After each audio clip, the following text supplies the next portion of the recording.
Meanwhile, a French national anthem will be played ahead of all this weekend's Premier League matches. Excuse me.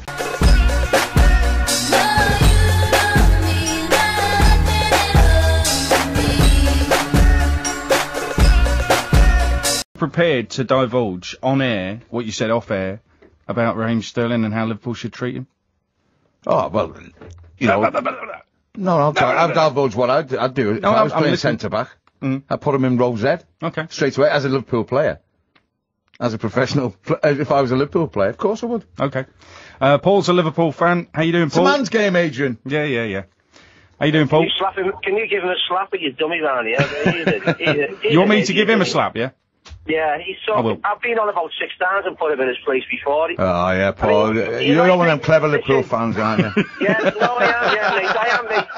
Because he's right, mate. You're deluded. You're absolutely deluded. Go on, tell me why, then. Tell me why, without shouting. Here's a lad who's just had a great 2013-14, right, as an 18-year-old. A great 2013-14. He had an half-decent World Cup as an 18-19-year-old. And when he comes back, Liverpool leave him sitting there on 25 grand a week because they're serious about looking after that lad, yeah? They're serious, leaving him sitting there after that on 25 grand a week while bringing in mugs like Balotelli on 4 times the amount of wages. Hey, so don't tell me it's Eddie Ward's fault. Don't tell me it's Raheem Sterling's fault. The club at that time, and still in my opinion, have got owners who've got no ambition. Although it might change now, because I agree with, I want a bit of Rodgers, I want a Klopp, but I think it was the owner's plan all along, because I heard a little rumour after the World Cup that City has made an inquiry for him. And I think the owner said, leave him sitting there, festering, we'll engineer, blindly just follow everything and anything they say. And, anyone with half a brain can see what happened there. All right, Paul, so you think they handled it. I'm not saying Brendan was innocent in all this. Far from it. But what I'm saying is the way he handled himself, the sulking, the last 2-3 months of the game, and in the end, Liverpool couldn't do anything but accept 50 million quid. That's not the point I'm making. I think it's the point. At the end of the day, he threw his toys out the pram because you're saying you should play anyway. He's playing him as a left back, Quinny.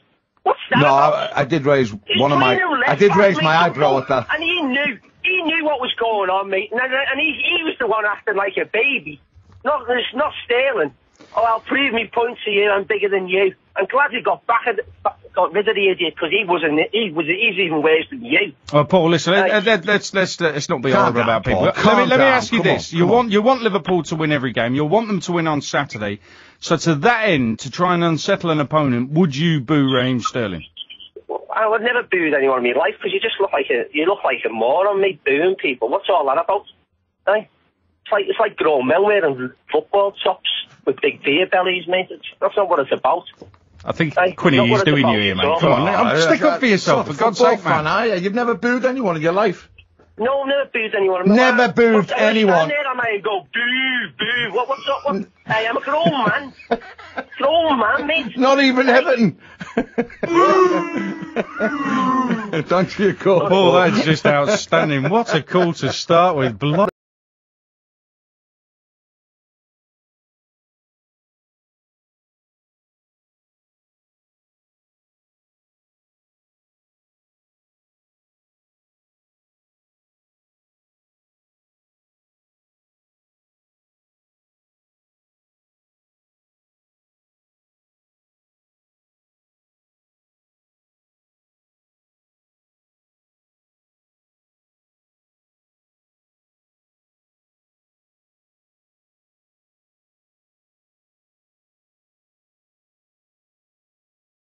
Yeah, I'm fine, thank you. Yeah, just picking up on Quinny's point about Sterling, really. It's double standards, Quinny. Go on. You're quite happy to take Lovren and Lallana, who did exactly the same to us. Oh, no, look, I didn't want to take Lovren and Lallana. Brendan Rodgers did. Brendan Rodgers did. Are you going to...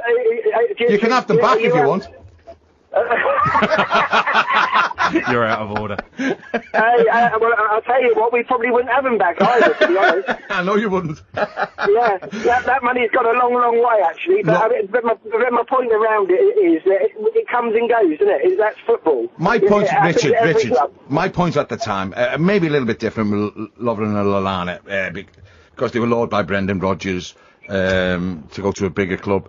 My point being is that the way it was conducted, the way the player conducted himself after a couple of good seasons. You've been shot down on that. Got into the England team. No, listen to me. Listen to me. Got into the England team. Lallana in love with refused to play.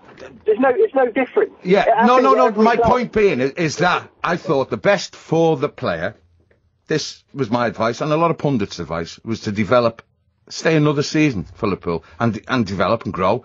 And who knows, Klopp coming in might have convinced them to stay there. Yep, I think that's and true. all I'm saying is, if he'd have stayed, developed as a player, and then it didn't happen, then he would have had everyone's blessing. But it was the way it was handled, the way it was sulking. Like I said, Rodgers didn't help his own case with the kid, and so on and so on. But it just left a bad taste in my mouth. I think that a bad taste. Something you've just said there is right. I think the prospect of working with Jurgen Klopp, had that been apparent, I think that could have changed things. But that's history now. Liverpool decided. On the Daily Arsenal Sanchez rant, I had Gary is an Arsenal fan. What do you think, Gary? Hi, Gary. Hi, yeah. Well, two things, actually. First of all, with Quinny's situation with Raheem Sterling, it's the same old Liverpool thing, like Phil Thompson, like John Aldridge. As soon as anybody leaves their beloved Liverpool FC, they're a complete wrong and they're not... No, Gary, that's wrong. Everything like that. No. I didn't say that. The simple fact of the matter was, Raheem Sterling did not come out and say at any time during the course of the summer that he wanted to leave Liverpool. He went about everything very professionally and just tried to improve himself.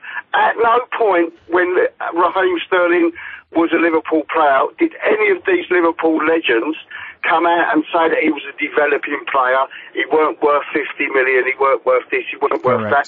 The boy did nothing wrong. His agent was a little bit cute with some of the stuff he said, but the boy himself did nothing wrong. Gary, I thought he was coming on to talk about Sanchez. I thought he was coming on about Sanchez.